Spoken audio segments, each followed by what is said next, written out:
Previously on Star Trek. I have been, and always shall be. This is a great scene in Star Trek 2, but Spock did not do the live long and prosper sign until actually saying live long and prosper. Also, the first 2 minutes of this movie are literally footage from the previous movie. Jesus. Space. The final frontier. Whisper narration. More than 2 minutes of cloud and space credits that do nothing for nobody. If the movie is directed by Spock, then that takes all the fun out of trying to find Spock. The death of Spock is like an open wound. It was a dark and stormy night. The timing is excellent, Mr. Scott. You fix the barn door after the horses come home. Well, that's a dick-headed thing to say, especially over the all-ship radio. You think Scotty doesn't know this already, ass? 8 weeks, sir. But you don't have 8 weeks, so I'll do it for you in 2. Well, that was easy.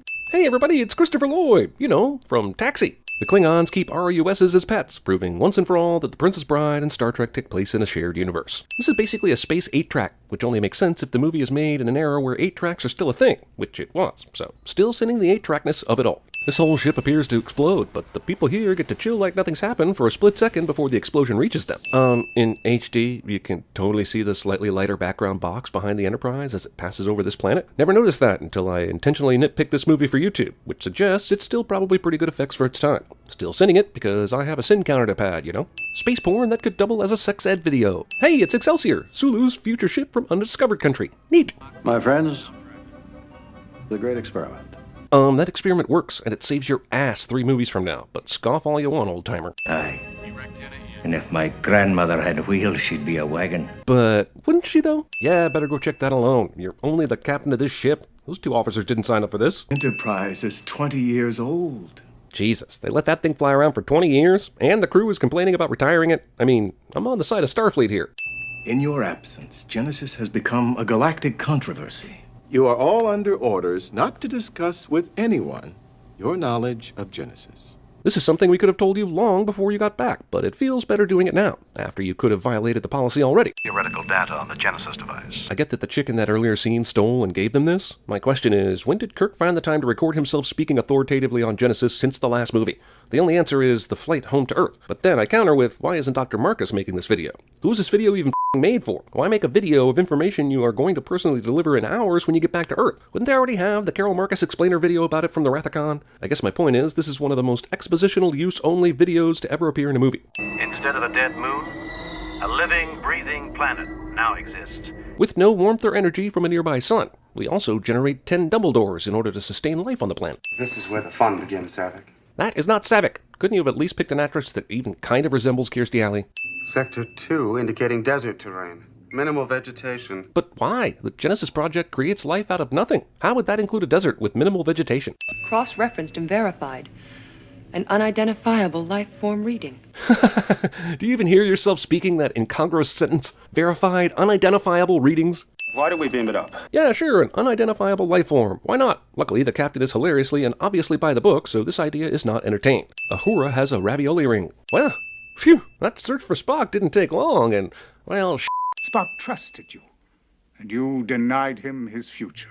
Spock's dad, the audience, everyone in the universe except for Kirk seems to realize the Genesis planet would revive Spock. Mind melding just got a whole lot sexier. Oh yeah! Sarek is getting more free homemade porn right now with green aliens than I ever will. Even after seeing Bones literally say things Spock would say, after breaking into Spock's quarters, then hearing this shit about Vulcans mind melding with someone before they die, Kirk still doesn't make the connection that Spock's essence is inside Bones. Yes, he wonders aloud if Spock joined with someone else and goes to check the video, but he should know it's Bones instantly, no? Man, it's insane how many angles the Enterprise was recording this from, right?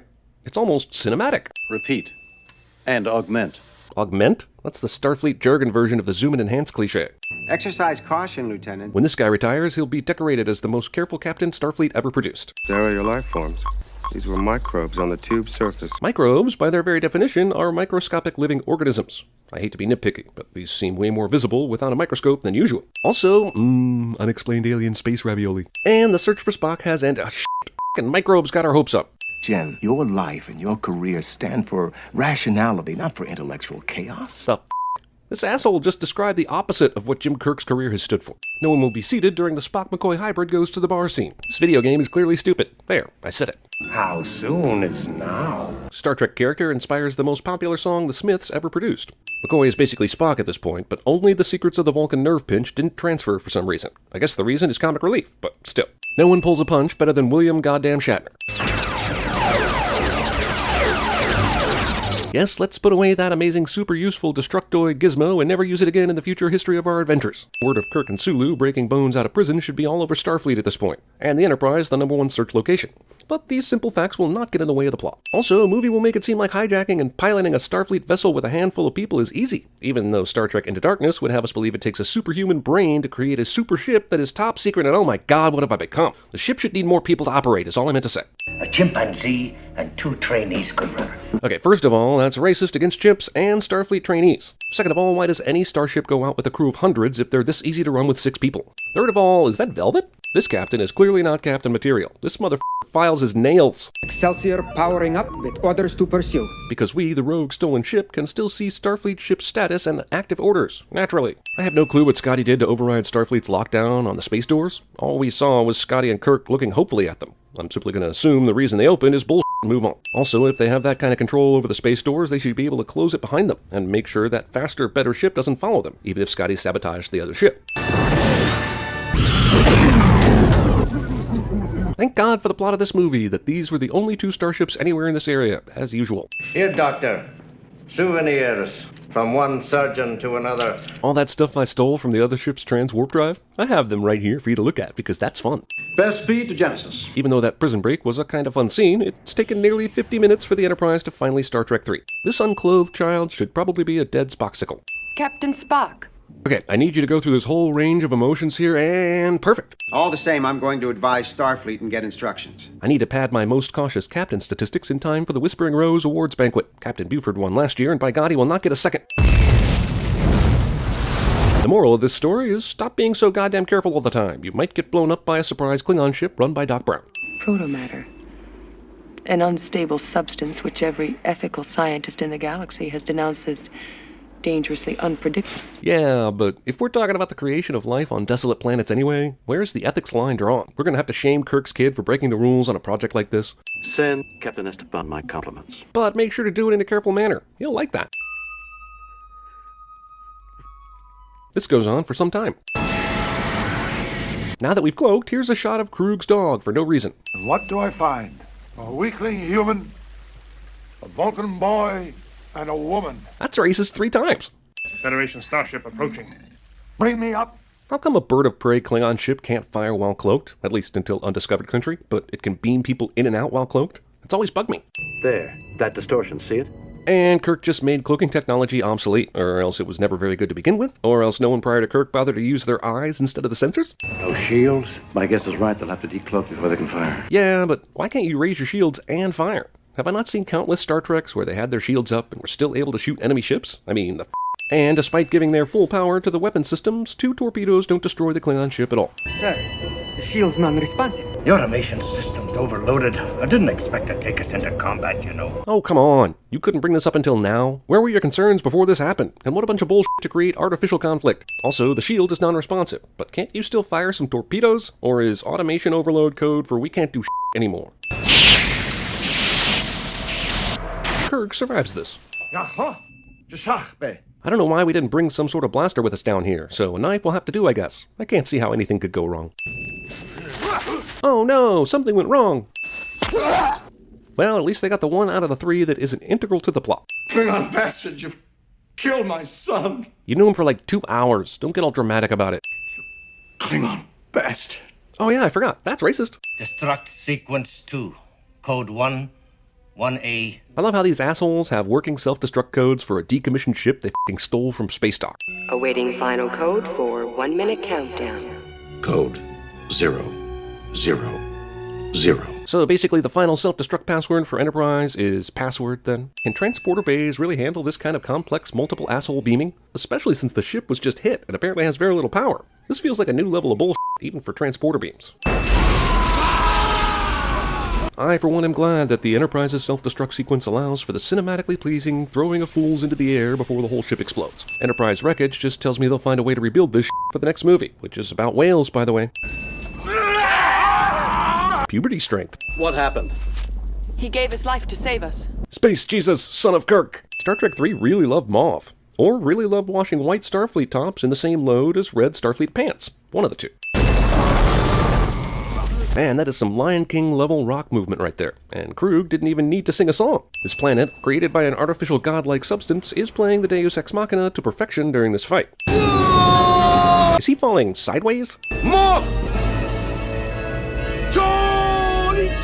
Luckily, Beam Me Up is the only Klingon Kirk knows. Needs to work on the Christopher Lloyd impression, but he probably knew Maltz wouldn't ask questions about that.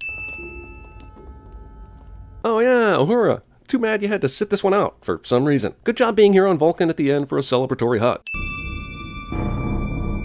Without any explanations or conversations beforehand, they just drag Spock into this funeral ceremony, not briefing Bones on what he might have to do for Spock to keep Spock alive, or any kind of Spock preparation at all. I mean, Spock, that's stupid. No one even explained to Kirk how far he could go into this glorified funeral parlor. I guess no one had any conversations of any kind before going through with this. I ask for Fal Tor Pan, the refusion. What you seek has not been done since ages past, and then only in legend. Your request is not logical. Oh, but these three women holding up their right hands and wearing bunny ears is logical? Just do the Fal Tor Pan, lady. Can someone tell me why I'm aroused right now? Is it all the cross dissolves and intimate close-ups that are fooling me into thinking I'm watching softcore porn? Literally over 5 minutes of ceremonial Vulcan bull we already know the outcome of. So Bones is okay. Spock is walking upright. Does no one on Vulcan stop to think about the fact that they just pulled off the Fal Tor Pan, which was just a legend before tonight? You assholes believe in ceremonies and a bunch of bullshit, so it's hard to believe you wouldn't step back and go, God damn, that was remarkable. Why would you do this? Because the needs of the one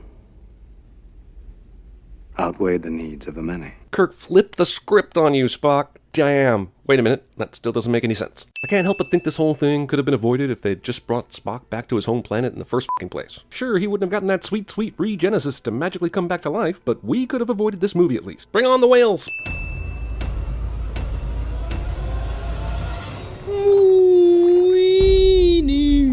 Dory. What are you doing? What are you doing? Are you sure you speak whale? Can you? I'll get you next time, Gadget. Next time. This is the Nebuchadnezzar on approach, requesting access through Gate 3. Nebuchadnezzar, this is Zion Control. Maintain present velocity and stand by.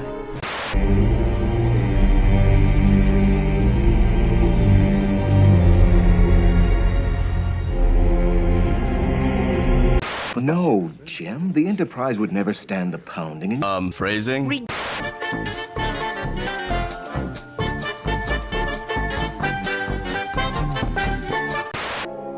No one would have believed in the early years of the 21st century that our world was being watched by intelligences greater than our own. Yeah, but this time I've got the money. Side elevator.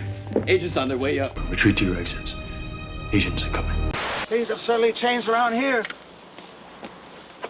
I remember when this was all farmland as far as the eye could see. Old man Peabody owned all of this. Enough of you!